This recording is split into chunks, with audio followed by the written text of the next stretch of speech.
Network issue ఉన్నట్టుంది. మళ్ళీ మీ దగ్గరికి వస్తాను నేను. మోహన్ రెడ్డి గారు, యా ఏంటి మొత్తంగా పవన్ కళ్యాణ్ అక్కడి నుంచి ఇక్కడికి వచ్చి పార్టీ యాక్టివేట్ చేస్తూ ఉన్నారు. సో తెలంగాణకి సంబంధించి ఈ రోజున తెలంగాణ ఆవిర్భావానికి సంబంధించి ఒకవైపు వేడుకలు జరుగుతుంటే పవన్ కళ్యాణ్ గురించి ఈరోజు టాప్ నడుస్తోంది. అండ్ ఇక్కడ కూడా పోటీ చేయబోతున్నా, ఇక్కడ కూడా పార్టీ కార్యక్రమాలు ఉండబోతున్నాయని కూడా స్పష్టం చేశారు. ఎలా చూస్తున్నారు పవన్ వ్యాఖ్యల్ని? తులసి గారు, మీకు, నుమాన్ గారికి, రాజు నాయక్ గారికి, అదేవిధంగా రాహుల్ గారికి, వెంకటరెడ్డి గారికి, కౌశిక్ గారికి, విజయ్ గారికి, చూస్తున్న వీక్షకులకు అందరికీ పేరు పేరున హృదయపూర్వకంగా నమస్కారాలు అండి. ఇప్పుడు దాంట్లోనే ఆయన ఒక మాట అన్నాడు, మీకు గుర్తుందో లేదో, నాకు ఆంధ్రాలోనే దిక్కు లేదు, తెలంగాణలో నేనే సీఎం అవుతానా అని. అంటే ఇక్కడే పార్టీ పెట్టుకోలేకపోయినా, పార్టీ పెట్టింటే 2 చోట్ల ఓడిపోయినా, మళ్ళీ నేను ఇక్కడేదో వాళ్ళతో పోతే పెట్టుకొని బీజేపీలో కలుపుకొని ఏదో కింద మీద బడి పెట్టుకొని వచ్చింటే గెలిచినని నేను చేయడం పొడుచానే, నా జోలికి ఎందుకు వస్తాను మీరు అనేది ఇండైరెక్ట్ ఆయన ఒప్పుకున్నట్టే. ఇంకోటి ఏమనుకుంటా అంటే, ఆయన మీటింగ్ పెట్టిన చోటల్లా ప్రతి చోట కూడా ఏదో నేను రౌడీని అనే విధంగా ఎక్స్పోజ్ చేసుకోవడానికి ప్రయత్నం చేస్తాడు. ఆ ఎక్స్పోజ్ లో భాగంగా రాజశేఖర రెడ్డి గారిని వాడుకుంటారు. రాజశేఖర రెడ్డి గారు ఉన్నప్పుడే నేను వెపన్ సరెండర్ చేసి ప్రాణాలు వదిలిపెట్టి రాజకీయాల్లోకి వచ్చినట్టే, రాజశేఖర రెడ్డి గారు ఏమన్నా వెపన్లు పట్టుకొని తిరుగుతుంటే ఏమైనా వెపన్లు పక్కన పెట్టాడు. మీ పార్టీపై కూడా విమర్శలు చేశారు. వైసీపీ వాళ్ళు ఆంధ్రప్రదేశ్ లో నన్ను అడుగు పెట్టనివ్వకపోతే తెలంగాణ ప్రజానికమే నన్ను కాపాడింది, కోదాడవచ్చు, సూర్యాపేట అవ్వచ్చు, సో వాళ్లే నన్ను హక్కున చేర్చుకున్నారు అని చెప్పి మాట్లాడారు. ఏంటి మొత్తంగా వైసీపీ గూండాయిజం చేసిందా పవన్ కళ్యాణ్ మీద? పవన్ కళ్యాణ్ గారు వేదికలు ఎక్కినప్పుడు ఆంధ్రప్రదేశ్ లో జగన్మోహన్ రెడ్డి గారు ముఖ్యమంత్రిగా ఉన్నప్పుడు ఇట్లా 2 చెప్పులు పట్టుకొని మీటింగ్లలో ఇట్లా చెప్పులు పట్టుకొని చూపించినారు. మరి అంత చెప్పులు పట్టుకొని వేదికల మీద చూపించేటప్పుడు మేము డామినేషన్ చేసే వాళ్ళం అయితే వేదికల మీద నుండి కొట్టుకుంటూ పోతాం కదా. ఎవరినైనా ఆయన కాదు, ఎవరైనా మీరే నా మీద చెప్పులు చూపిస్తే నాకు అవకాశం ఉంటే అక్కడికే వచ్చి కొడతాం కదా. కౌశిక్ గారు ఇంటరప్ట్ చేయొద్దు ప్లీజ్. మీకు సమయం ఇచ్చినప్పుడు ప్లీజ్ కౌశిక్ గారు కోఆపరేట్ చేయండి. ప్లీజ్ కౌశిక్ గారు కోఆపరేట్ చేయండి. సమయం వేస్ట్ చేయొద్దు ప్లీజ్. కౌశిక్ గారు ఇన్నిసార్లు నేను చెప్పాను. ప్లీజ్ కౌశిక్ గారు మీకు సమయం ఇచ్చినప్పుడు మీరు మాట్లాడండి ప్లీజ్. అతను చెప్పులే చూపించినాడంటే అది కోపం రాదు. ఆ నుండి మేము చెప్పులు చూపించిన కొడతాం, మేము రౌడీజం చేసేవాళ్ళం అంటే కోపం వస్తుందా?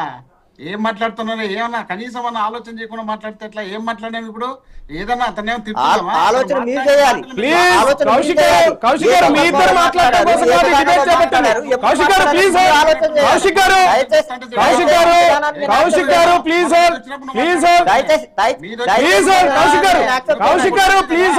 ఆడపడుచులేక వీడికి వచ్చి ఏడుస్తున్నారు, ఏదో పొడుస్తారట.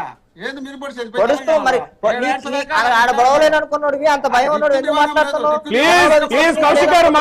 సమాధానం కాదు, ఇది డిబేట్ జరుగుతుంది, ప్రజలు చూస్తున్నారు.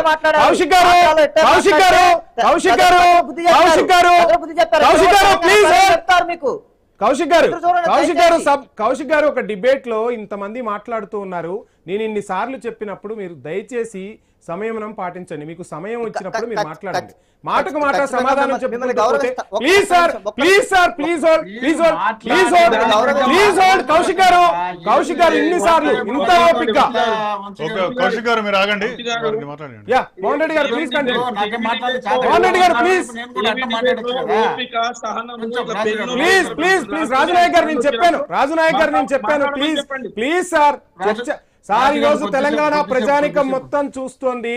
ప్రజలకు అనుగుణంగా ఎటువంటి నిర్ణయాలు తీసుకోవాలి అనే అంశమే పక్కదారి పట్టింది అంటే ఇక్కడ కూడా ఈ చర్చా వేదికల్లో కూడా మనం చర్చను పక్కదారి పట్టించే ప్రయత్నం చేయొద్దని ఐ న్యూస్ అందరికీ విజ్ఞప్తి చేస్తుంది. మోహన్ రెడ్డి గారు ప్లీజ్ కంటిన్యూ. పవన్ కళ్యాణ్ తెలంగాణలో పార్టీ యాక్టివేట్ చేయడాన్ని ఎలా చూస్తున్నారు? స్ట్రైట్ గా ఏం ఆన్సర్ చేస్తారు? మీరు చెప్పినట్టు, నేను చెప్పినట్టు, పెద్దలు చెప్పినట్టు, ఇప్పుడు తెలంగాణ రాష్ట్ర విభజన జరిగిన తర్వాత తెలంగాణ రాష్ట్రానికి సంబంధించినటువంటి డిస్కషన్, ఆ రాష్ట్రానికి సంబంధించిన పెద్దలు కానీ, ఆ రాష్ట్ర ప్రతిపక్ష నాయకులు కానీ, మేధావులు కానీ, ముఖ్యమంత్రులు కానీ, ఒకవేళ అక్కడ పార్టీ పెట్టదలుచుకున్న వాళ్ళు, పార్టీ నడిపించుకున్న వాళ్ళు కూడా అక్కడ జరిగినటువంటి పరిణామాలన్నింటినీ గుర్తు చేసుకునేందుకు అక్కడ ఉన్నటువంటి మేధావులను పిలిపించుకొని అక్కడ పోరాటంలో చనిపోయినటువంటి కుటుంబాలను వాళ్ళని ఏదైనా పెద్ద సన్మానం చేసి ఆ సన్మానం తర్వాత మీకు ఈ రాష్ట్రంలో అన్యాయం జరుగుతుంది, ఇక్కడ ఏదైనా ఉంటే నేను నా పార్టీ తరఫున మీకు న్యాయం చేస్తానని చెప్పాల్సిన బాధ్యత తీసుకోకుండా ఆడికొచ్చి చంద్రబాబు నాయుడు గారు ఒక మాట చెప్తే ఈయనకు పర్మిషన్ ఇచ్చేవాళ్ళు ఎందుకు రాష్ట్రాన్ని తాకట్టు పెట్టిన మా చంద్రబాబు నాయుడు గారు ఉన్నారు కదా, రేవంత్ రెడ్డి గారి కోసం నేను రాష్ట్రాన్ని తాకట్టు పెట్టానని చెప్పి రేవంత్ రెడ్డి గారు అసెంబ్లీలో చెప్పినారు కదా, కొంత పర్మిషన్ ఇవ్వమంటే ఎందుకు ఇచ్చేవాళ్ళు?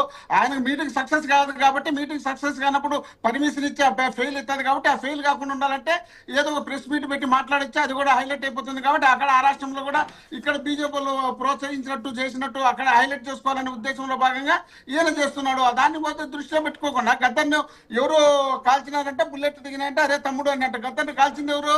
మీ నాయకుడు, మీకు ఆరాధ్య దైవంగా భావిస్తున్నారు చూడు.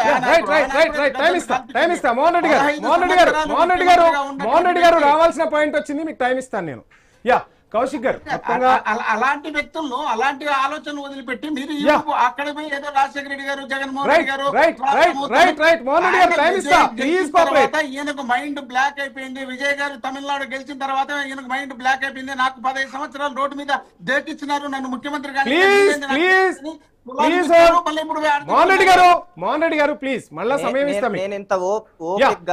ప్లీజ్. కౌశిక్ గారు నేను మీకే సమయం ఇస్తున్నా, మీరే ఆన్సర్ చేయాలి. ఇక్కడ ఈ అందరూ మాట్లాడే క్వశ్చన్స్ కి